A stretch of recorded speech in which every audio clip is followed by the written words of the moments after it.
Hello, everyone. I greet you all in the lovely and precious name of our Lord Jesus Christ. I trust you are well, and I want to say Happy New Year to each and every one of you.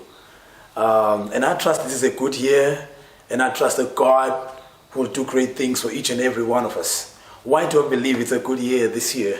Because the Bible tells us that He crowns every year with His goodness. And I believe that this year, God had crowned it with goodness. In as much as He had crowned even 2020 with His goodness.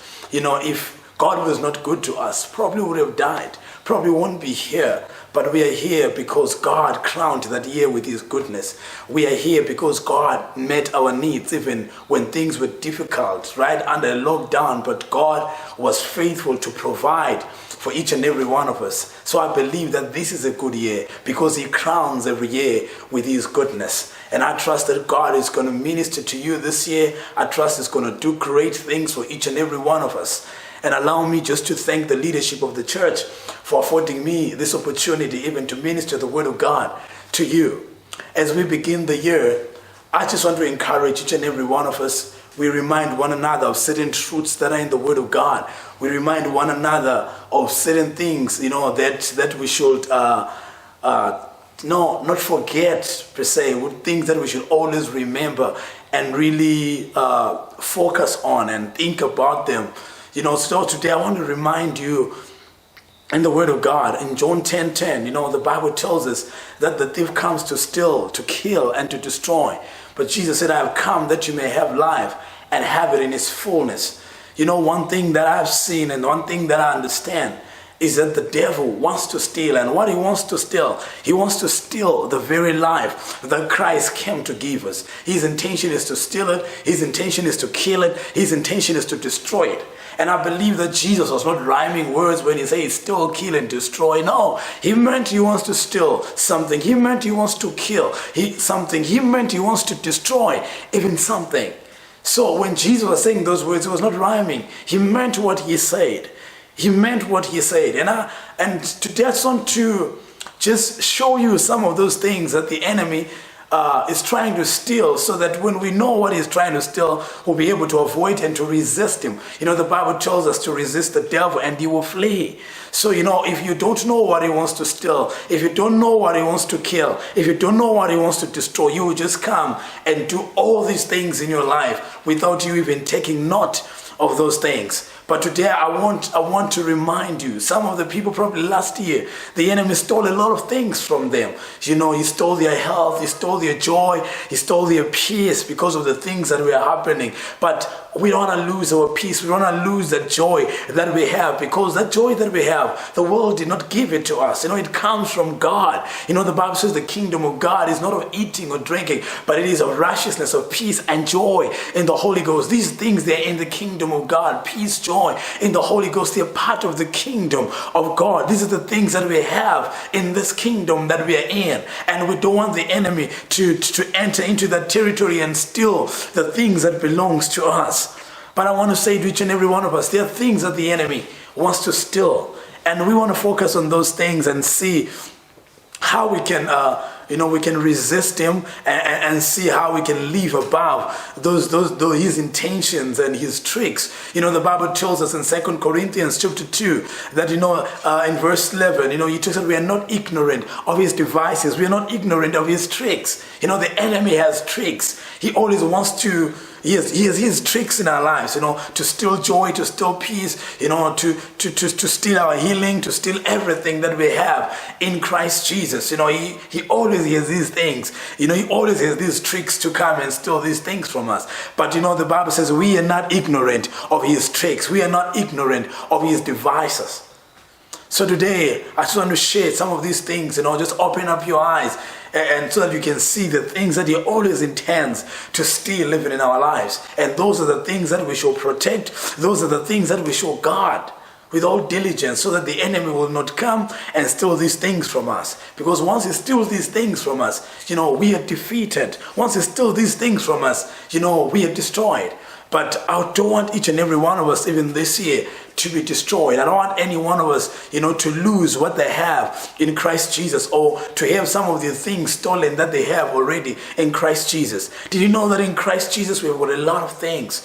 You know, when you're reading the epistles of Paul, you always find this kind of a language that he uses. He will say, in him, by him, through him, in whom. You know, when you look at all those verses, they're showing you who you are and what you have also in Christ Jesus. You know, when you're looking at all those verses, they're showing you and they're telling you what you already have in Christ Jesus. You know, what is yours in Christ, what belongs to you in Christ Jesus. As you look at those verses, that's what they show, that's what they reflect to each and every one of us. So I don't want the enemy to steal all these things from us, you know, but you know, we should constantly be a people that acknowledge these things in our lives so that we can see them becoming a reality. You know, as the word of God says in Philemon 1 verse 6, that, you know, let the communication of your faith be made effectual by acknowledging every good thing that is in you in Christ Jesus. You know, there are good things in us that are in Christ Jesus. Things like joy, things like peace, you know, things like patience, you know, things like love. All these are the great things that we have in Christ Jesus. And the enemy is seeking to steal all these things from us. But today I just want to focus on a few of them. You know, so that I believe that the enemy is taking advantage of people because they're not aware of these things, and the enemy always takes advantage of the believers and it destroys them. He kills them and he destroys them because they don't know, because they're ignorant. You know, the word of God says that my people perish for lack of knowledge. You know, God says also in Isaiah that I have not desired sacrifices, but I have desired knowledge. You know, knowledge is powerful. Knowledge is powerful. You know, that's why even when he prays for the Colossians, you know, he says, I pray that you be filled with the knowledge of his will in all spiritual wisdom and understanding, so that you may live a life that is worthy and pleasing unto the Lord, bearing fruit in every good work and increasing in the knowledge of God, being strengthened with might. You see, that's what the word of God, you know, says. You know, this is how much God wants us to be filled with the knowledge of his will. Why does he want us to be filled with the knowledge of his will? You know, says so that we may live a life that is worthy and pleasing unto the Lord. Do you know a life that is worthy and pleasing unto the Lord is that very life that knows its position in Christ Jesus? Is that very life that knows, you know, okay, this is who I am in Christ Jesus. That's what we're talking about. That's the kind of a life we're talking about. Knowing who you are, knowing what you have in Christ Jesus. That's the kind of a life that we are talking about, that we have in Christ Jesus. So now if you're filled with the knowledge of his will, then you'll be able to live that life. That's a life that is worthy. That's a life that is pleasing unto the Lord. When you know who you are, you know, and what you have in Christ Jesus, you know, if you live a life like that, then you're living a life that is pleasing unto the Lord, you know. And because you know that, the Bible says you'll be bearing fruit in every good work and increasing in the knowledge of God, and increasing in knowing who you are in Christ Jesus, in knowing what you have in Christ Jesus. That's what the Bible is talking about when it's talking about, living a life that is worthy and pleasing unto the Lord. You know, that's the life that is worthy. That's the life that is pleasing unto the Lord. So now we want to look at that, as the word of God says that the thief cometh only to steal, to kill, and to destroy. But Jesus says, I've come that you may have life and have it more abundantly.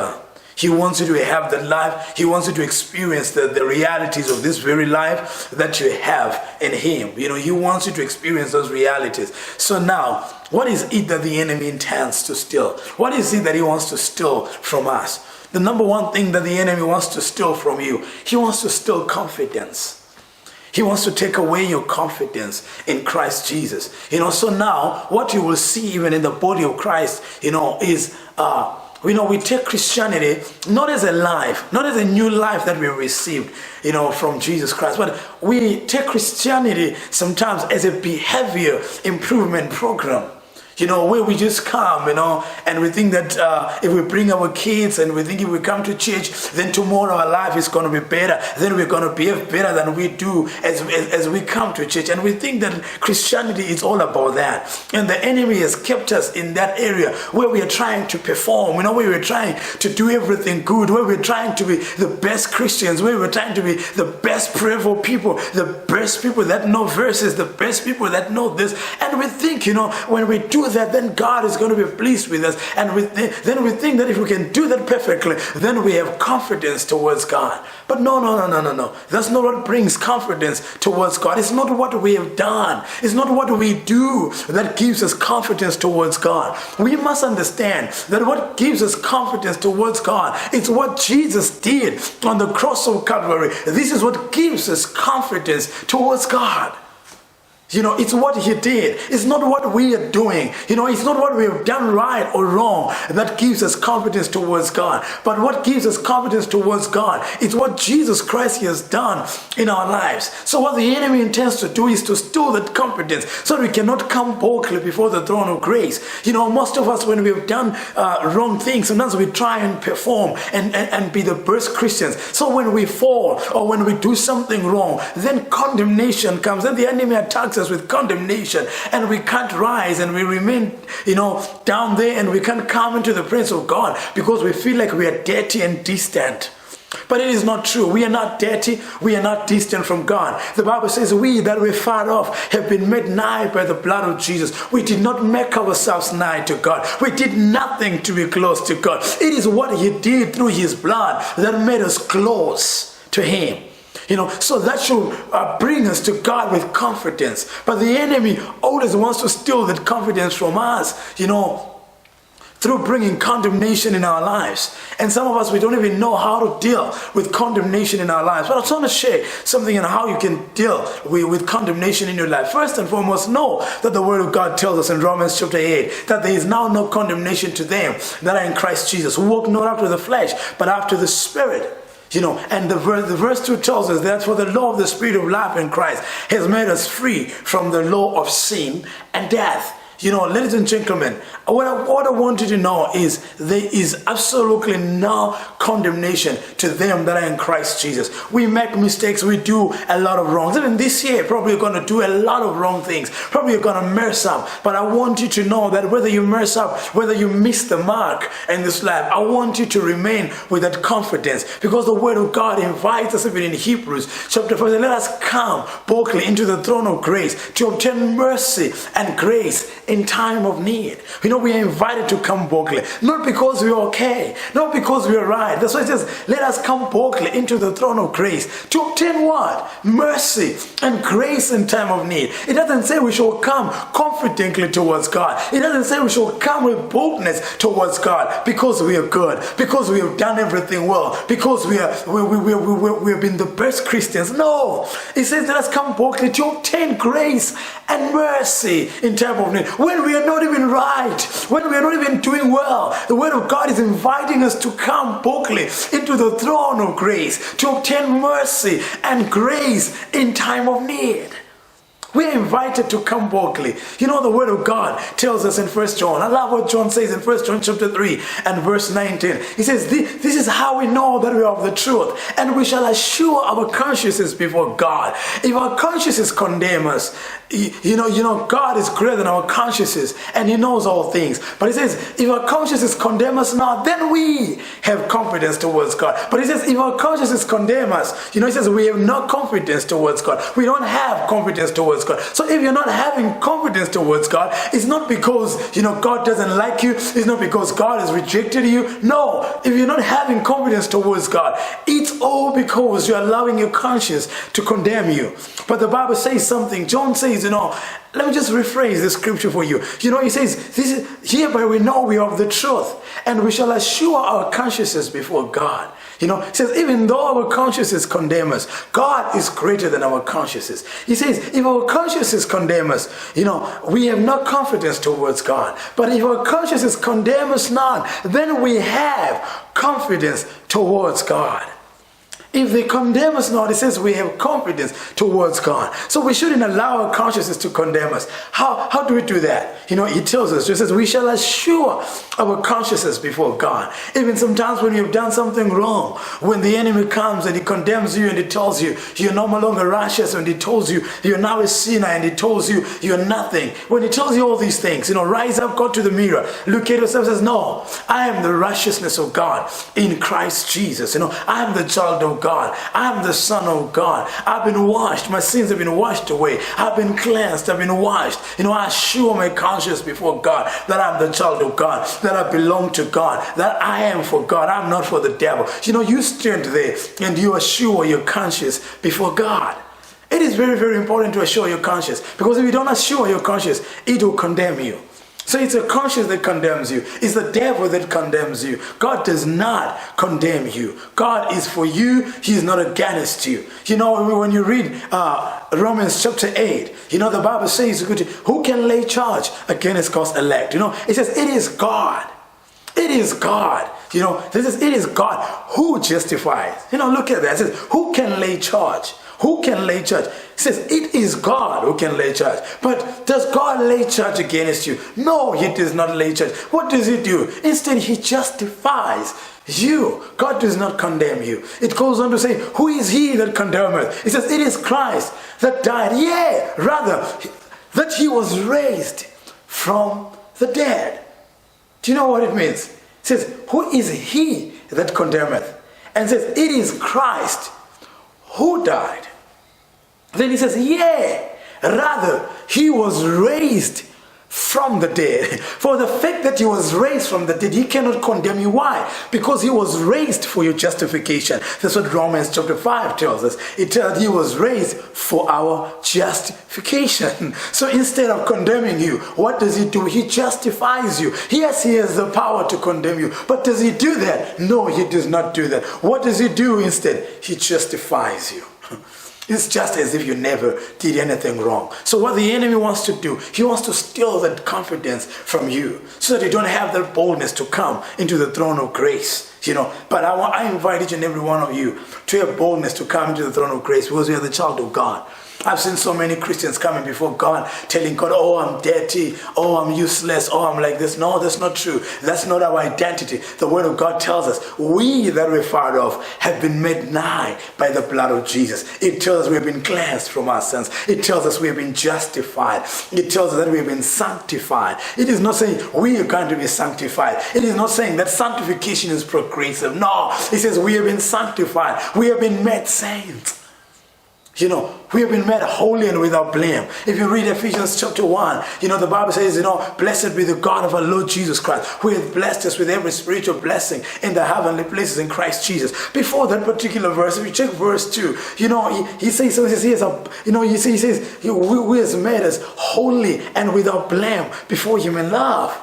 Can you imagine? This is what God has done. He made us holy and without blame before him in love. We are blameless before God. That's the reason why, I always look at Christians and they don't have confidence. Whenever you talk about judgment, you see their faces change, they're afraid, and I've seen Christians like they're not looking forward to the day of our Lord Jesus Christ. Like they're afraid that Jesus Christ is coming. They're afraid of that day. They're not looking on that day, with confidence. I think that's the wrong information that we have, because the Bible tells us in 1 John 4, it says we have confidence in the day of judgment, because as he is, so are we in this world. We look exactly, we are identical to Jesus, and because we are identical to that gives us confidence even in the day of judgment. I don't know who is just giving us this information that day it's a fearful day. It's not a fearful day for believers. It is a great day for believers. It is a great day for all the Christians. It will be a great day for them to meet with their Lord Jesus Christ. It is not a fearful day to us. It is a fearful day to the sinners. It is a fearful day to them that do not believe, but not to us. It is a day that we are looking forward to. That's the reason why when the Apostle Paul, he just says, I'm ready to depart. I'm ready to leave this place so that I may meet with my Lord, so that I may get the crown, so that I may receive the crown that is laid for me. He is looking forward to that particular day with joy, with excitement. We should look, towards that day with confidence, because the Bible tells us as he is, so are we in this world. So the enemy is trying to steal that very confidence, that we have. The Bible tells us we have boldness. The Bible tells us we have confidence towards God. There's no reason why we shouldn't be confident towards God. There's no reason why we should come fearful, but we should come boldly, to obtain mercy and grace in time of need. That's why you see in the book of Hebrews, twice the Apostle Paul mentions this thing. That let us come boldly into the throne of grace. Let us come boldly. He mentions coming boldly into the throne of grace. Because, we have competence towards God. We are not condemned. There is no condemnation to them that are in Christ Jesus. Don't allow the enemy to steal that confidence towards you. Don't allow the enemy to steal that joy from you because of the mistakes that you have made. Sometimes the enemy will come and whisper and say, with the mistake that you have made, my friend, you have lost your salvation. With the mistake that you have made, my friend, there's nothing for you anymore. No, that's not true. The Bible says he is able to serve them unto the uttermost, those that come to him. He is able to serve you. The Bible says, he maketh intercessions for us. He is ever making intercessions for us. There is no way how he can snatch me out of the hand of God and take me away from him. No, my life is hidden in Christ. The Bible says when he appears, he shall appear also. There's so many verses. It's not me. It's the word of God telling us that. We have this life. This life is eternal that we have. There's nothing that he can do with it. All that he can do is to come and to rob you of the realities of this life so that you don't experience the realities of this life while you live on earth. But God wants you to experience the realities of this very life that you received while you live here on earth. So ladies and gentlemen, I encourage each and every one of you today, to come boldly into the throne of grace, to obtain mercy and grace in time of need. Never allow the enemy to steal that from you. Never allow him. Don't give him a foothold. Never allow him to come and steal that. Rise up every time. Stand and assure your conscience, because it is the one that condemns you. But rise up, assure it, and tell your conscience, no, I'm the righteousness of God. No, I'm not forsaken. No, God isn't forgotten about me. No, God hasn't rejected me. He loves me. He is able to serve me unto the uttermost. He's able to keep me from falling. You speak that to yourself. Because what are you doing when you're doing that? The Bible says you're acknowledging every good thing that is in you in Christ Jesus. And then here is the other thing. Here is the second thing that is on the share with you today.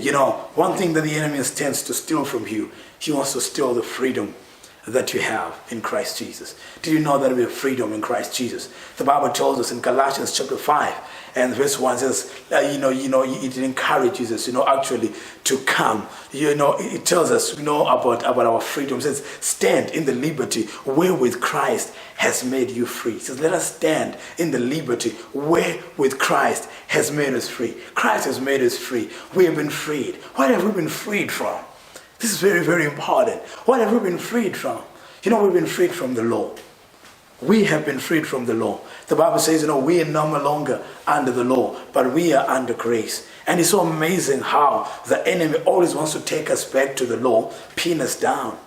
And take us back to the law, and he pins us down, and so that the law is the one that brings condemnation. That's the reason why the word of God, tells us, and in 1 Corinthians, 2 Corinthians, he tells us, Paul says something very important. He says the old covenant, meaning the law. He says it was a ministration of condemnation and death. What the law will do, it will bring condemnation and death. All that it could do was to kill you. All that it could do was to condemn you.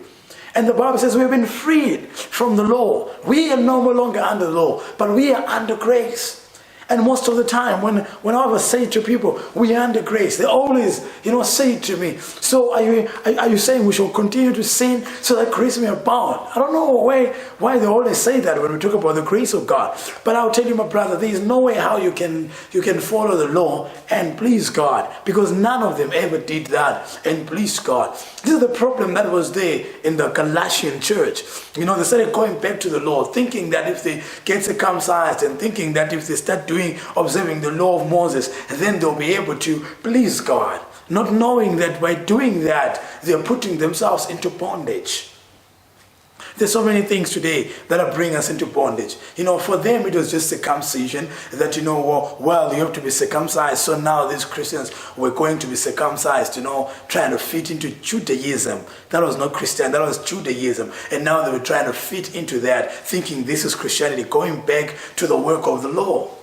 And Paul says, hey, you people, stand in the liberty. Christ has made you free. Why are you going back to the law to be paid? And so many of us today, this is what we do. We go back to the law. How do we go back to the law? If you think, this is how we're going back to the law. If you think there are things that you can do that can earn you the goodness of God in your life, then you're making a mistake. You're going back to the law. You think there's something that you can do that can earn you the goodness of God. You think that there is something that you can do that can get you the blessing of the Lord. You're missing a point in some way. Because you know what? When you're reading the epistles, when you're reading the New Testament, one thing that you'll find is the New Testament, the epistles are written in past tense. Almost everything that you see in the epistles is in past tense. It tells you, like in Ephesians chapter 1, it tells you that blessed be the God of our Lord Jesus Christ, who hath, past tense, blessed us with every spiritual blessing in the heavenly places in Christ Jesus, according as he has chosen us to be holy and to be without blame before him in love. You see what it says? He says he has made us acceptable in his beloved Son, in whom we have redemption, even the forgiveness of our sins. He says he's abounded towards us. You see, everything is present. He's abounded towards us, in prudence, in wisdom and in prudence. Everything is put in past tense. Everything that you see. He says we've been cleansed, we were washed. Everything is in past tense. What you see there is in past tense. So we need to understand that. We need to understand that fact when we're coming to the things where everything has been done. There is nothing that we don't have. Peter says, according to his divine nature, God has given us all things that pertains to life and to godliness in Christ Jesus. You see, we already have everything that we need in Christ Jesus. So don't be deceived and think that there's something that you can do that can earn you the goodness of God. No. Anything that we have it because of what Jesus did, not because of what we do. We do what we do because we appreciate and we acknowledge and we are so grateful of what he did. That's the reason why we do what we do. You see, you should see that there's a difference between law and grace. You see, the law says, do so that you become, do so that you become this. But grace says you have become this, therefore do. That's the difference. Give you an example.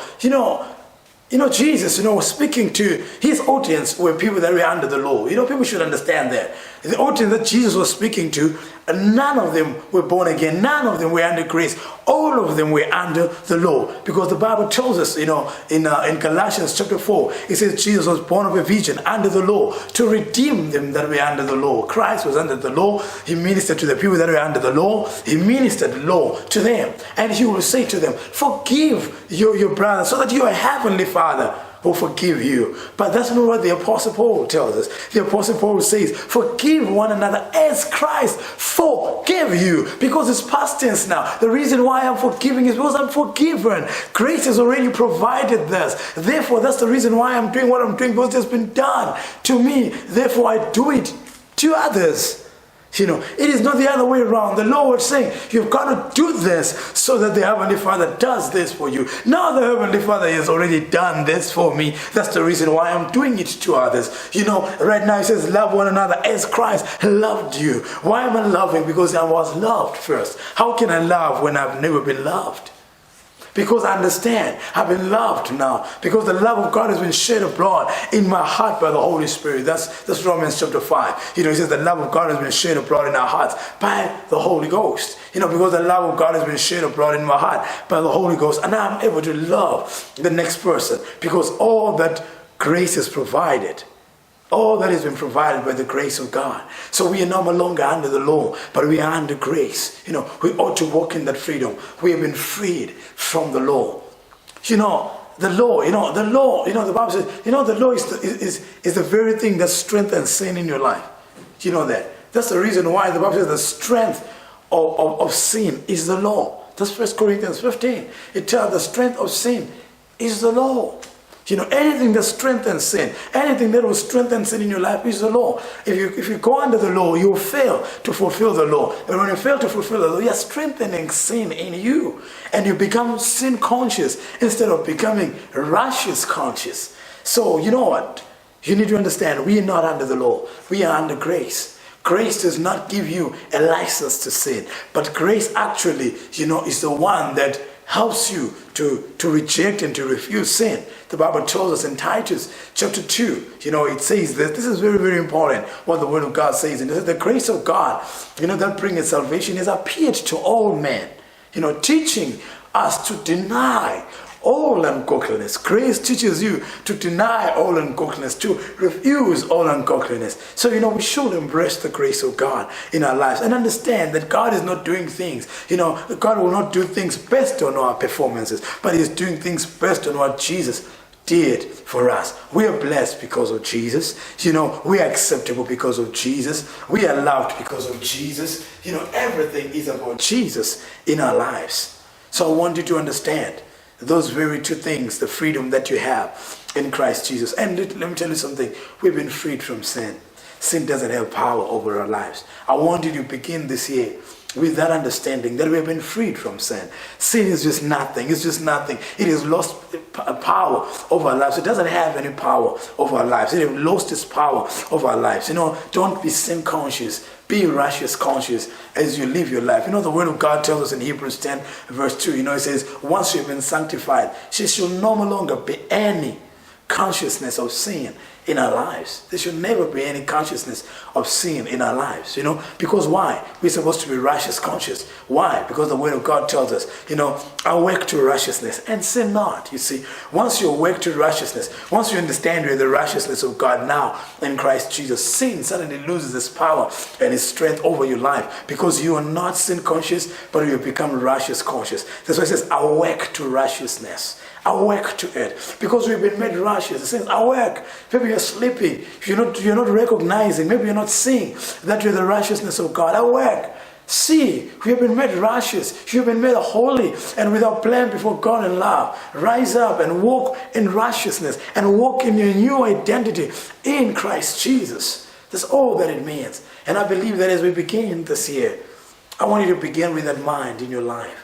I want you to begin with that thought in your life that you have been set free, and never allow the enemy to steal that freedom that you have. You have been freed from sin. Sin does not have dominion over your life. You've been freed from the law, which strengthened sin in your life. You've been freed from all these things. As you walk, know that you've been freed from these very things. And I want to tell you something. One thing again that God had freed us from, which is the last thing I want to share with you right now. One thing that God has freed us from right now in our lives, He has freed us from ourselves. He has freed us from ourselves. The Bible says it's no longer you that live, but it is Christ living His life through you. Most of us, we're trying to live a Christian life with our own strength. That's the reason why we are failing on a day-to-day basis. The Bible says it's no longer I that live, but it is Christ who lives in me. Nonetheless, I live, but not I, but Christ living His life through me. This life that you're living is no longer your life. It is Christ living His life through you. So I want you to understand that. And I want you to stand boldly and walk in this life. Free yourself from you, because God had freed you. You are trying to do everything by your own strength. You're trying to be the best to you. No, just allow Christ in you. He lives in you. Just allow the Christ in you to live His life through you. Don't allow the enemy to steal that from you. He has freed you from yourself. Sometimes we are so caught up in ourselves. We focus on ourselves so much. Everything is about us. It's no longer about Christ, but it's about us. That's wrong. It's about Christ in us, the hope of glory.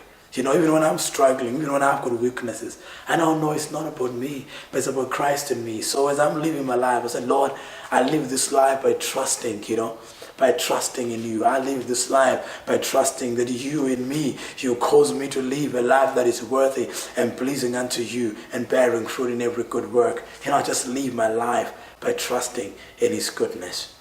Allow me just to pray for you today. Heavenly Father, I pray for the saints even as we begin the year. My God, I trust that you've ministered to them. I trust that you've spoken even into their lives today. Father, in the name of Jesus, I pray for my brothers to understand and to stand in their freedom and to stand in the liberty wherewith you have made them free. Thank you, Father, for helping them to see that they've been freed from sin. Thank you for helping them to see, oh God, that they've been freed from the law. Thank you for helping them to understand that they're no longer under the law, but they are under grace. My God, I thank you for your grace that is sufficient, even for my brothers, even this year. And I pray that the enemy will not have access even in their lives. He will not steal anything from them. He will not steal their confidence towards you. Thank you that they will come boldly into the throne of grace to obtain mercy and grace in time of need. I pray that the enemy will never steal their joy, their peace. Lord, you will never steal anything, oh God, that they have in Christ Jesus. But I pray for them that they'll be able to stand and acknowledge every good thing that they have in you, in Christ Jesus. I give you thanks, Lord. And I give you praise because you're faithful and because you love them. In the lovely and precious name of Jesus, we pray. Amen and amen. God bless you. Have a wonderful week.